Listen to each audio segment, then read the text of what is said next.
दोस्तों, कल युग में अगर कोई ऐसा स्थान है जहां विज्ञान के तर्क खत्म हो जाते हैं और ईश्वरीय शक्तियों का प्रमाण मिलता है, तो वह है बुंदेलखंड का महातीर्थ बागेश्वर धाम। आप सभी जानते हैं कि बागेश्वर सरकार पंडित धीरेंद्र कृष्ण शास्त्री जी हर साल गरीब और अनाथ बेटियों का विवाह करवाते हैं। लेकिन आज मैं आपको उस ऐतिहासिक दिन की एक ऐसी घटना सुनाने जा रहा हूं जो शायद कैमरों में कैद नहीं हुई, लेकिन जिसने वहां मौजूद लाखों श्रद्धालुओं के होश उड़ा दिए। यह घटना है उस महाकुंभ जैसे माहौल की जहां 300 बेटियों के हाथ पीले होने थे। भीड़ का सैलाब ऐसा कि पैर रखने की जगह नहीं। चारों तरफ सीताराम का उद्घोष गूंज रहा था, लेकिन इसी भीड़ में एक पिता ऐसा भी था जिसकी आंखों में खुशी के नहीं बल्कि मौत के आंसू थे।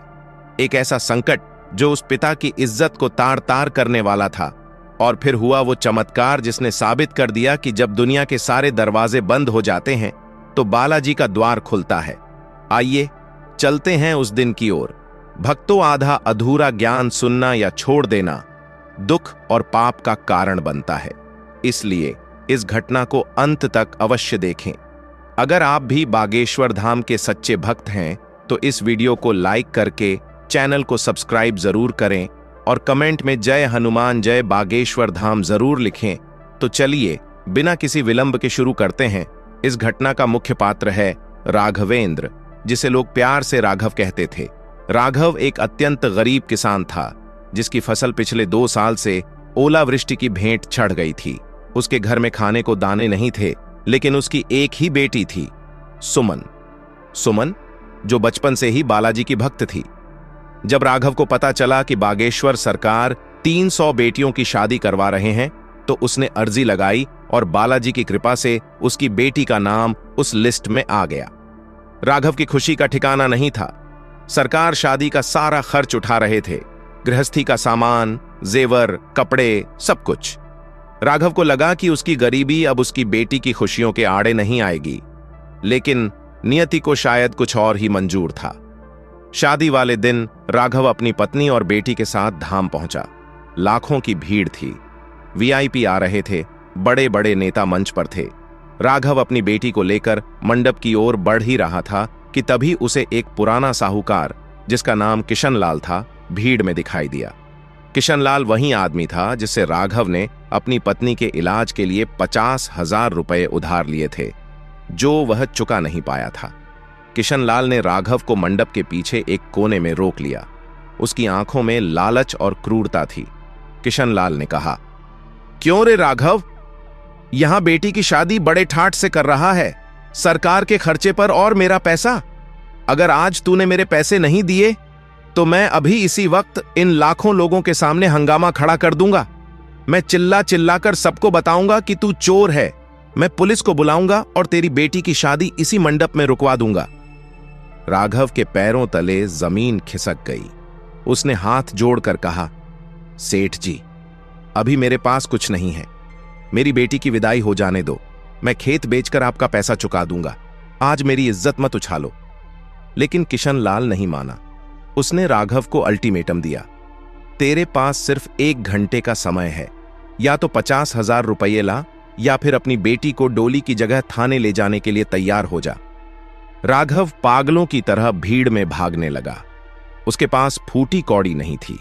वह हर किसी के आगे हाथ फैला रहा था, लेकिन उस शोर और धक्के मुक्की में उसकी आवाज किसी को सुनाई नहीं दे रही थी।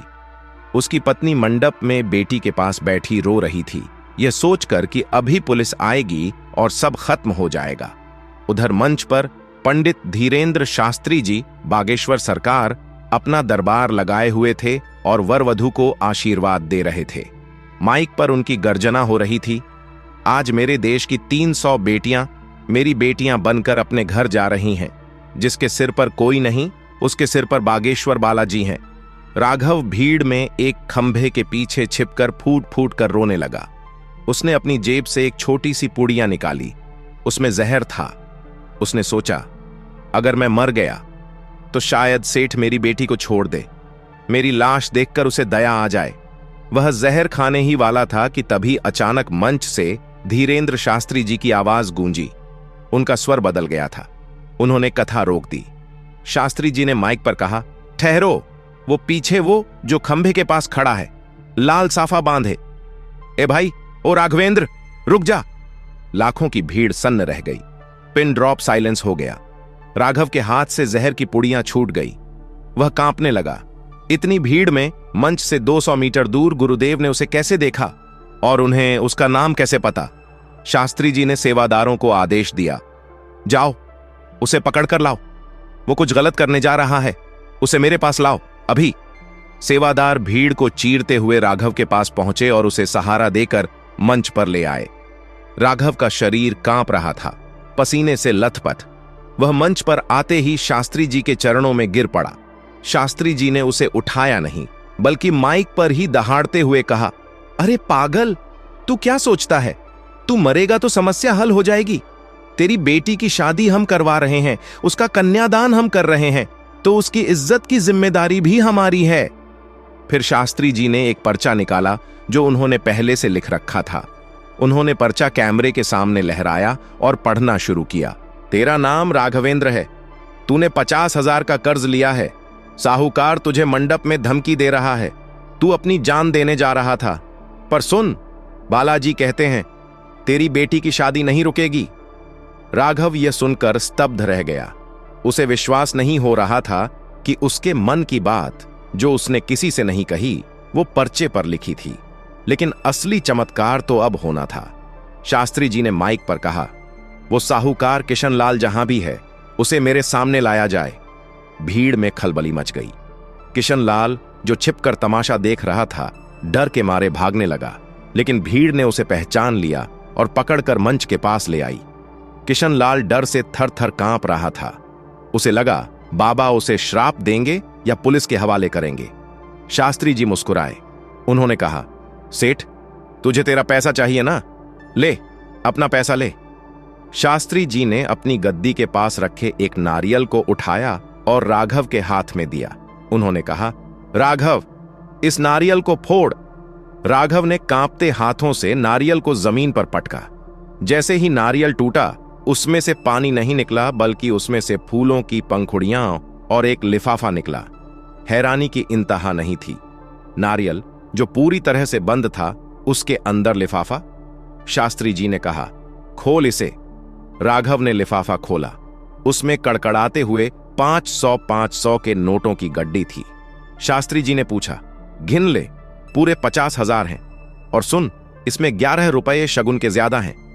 पूरे पंडाल में सन्नाटा छा गया। किशनलाल की आंखें फटी की फटी रह गईं। राघव ने जब नोट गिने तो वह 50,000 ही थे। यह कैसे संभव था? बंद नारियल के अंदर नोट? यह विज्ञान के परे था। यह तर्क के परे था। यह साक्षात बालाजी का चमत्कार था। शास्त्री जी ने किशनलाल की ओर देखा और कहा, सेठ, धन तो मिल गया, लेकिन जो पाप तू आज कमाने वाला था, उसका क्या? एक कन्या के विवाह में विघ्न डालने का फल तू जानता है?